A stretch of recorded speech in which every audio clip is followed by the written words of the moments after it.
এবং উনি অহেতুক কি কারণে বিএনপিকে দোষারোপ করেছেন, বিএনপির উপর এই দায় দায়িত্বটি চাপিয়ে দিয়েছেন, এটার জন্য আমরা তীব্র প্রতিবাদ জানাচ্ছি। ইদানিং আমরা লক্ষ্য করেছি কোনো জায়গায় যদি কোনো ঘটনা ঘটে সেখানে বিএনপিকে দোষারোপ করা হয়, এটি একটি কালচারে পরিণত হয়েছে। আমরা মনে করি বাংলাদেশে বিএনপি সবচেয়ে জনপ্রিয় একটি দল। আমাদের সম্মেলনে আমরা চ্যালেঞ্জ জানাচ্ছি, হিরো আলমীকে দায়িত্ব হলো বিএনপি নেতা কর্মীরা কারা হামলা করে তাদের চিহ্নিত করা। আমরা অবশ্যই ব্যবস্থা নেব এবং আইনগত ব্যবস্থা নেব। যদি হিরো আলমের এই 24 ঘন্টার মধ্যে না করে তাহলে হিরো আলমকে নিঃশর্ত ক্ষমা চাইতে হবে বিএনপি কাছে। তা যদি না চায় তাহলে ইনশাল্লাহ আমরা হিরো আলমকে আমরা অবশ্যই আইনগত ব্যবস্থা নেব তার বিরুদ্ধে। কারণ বিএনপি এটা সর্ববৃহৎ দল এবং জনপ্রিয় দল, এই দলের সম্মান হানি করার চেষ্টা করলে আমরা তাদের প্রতি অবশ্যই আইনগত ব্যবস্থা নিতে বাধ্য হবে। বিএনপিকে দোষারোপ করেছেন তারও প্রতিবাদ জানাচ্ছি। প্রিয় সাংবাদিক বন্ধুরা,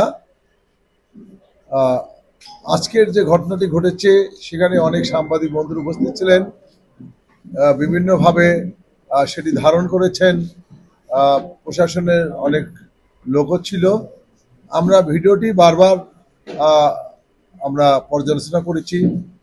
আমরা সেখানে দেখেছি যে বিএনপির কিংবা অঙ্গ সহযোগী সংগঠনের কোনো অবস্থান থেকেই কোনো পর্যায়ের কোনো নেতাকর্মীকে আমরা দেখতে পাইনি।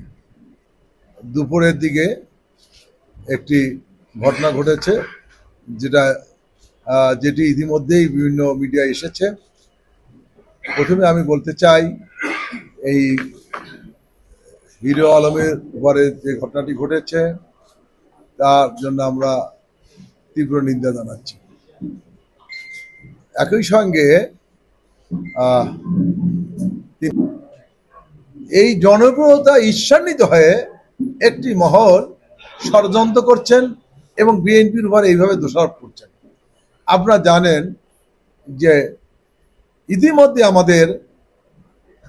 আমার দলের অ্যাক্টিং চেয়ারম্যান দেশনায়ক তারেক রহমান সুস্পষ্ট নির্দেশনা দিয়েছেন যে বিএনপির যদি কোনো অবস্থা থেকেই কোনো দলের নেতা কর্মী যদি কোনো ঘটনায়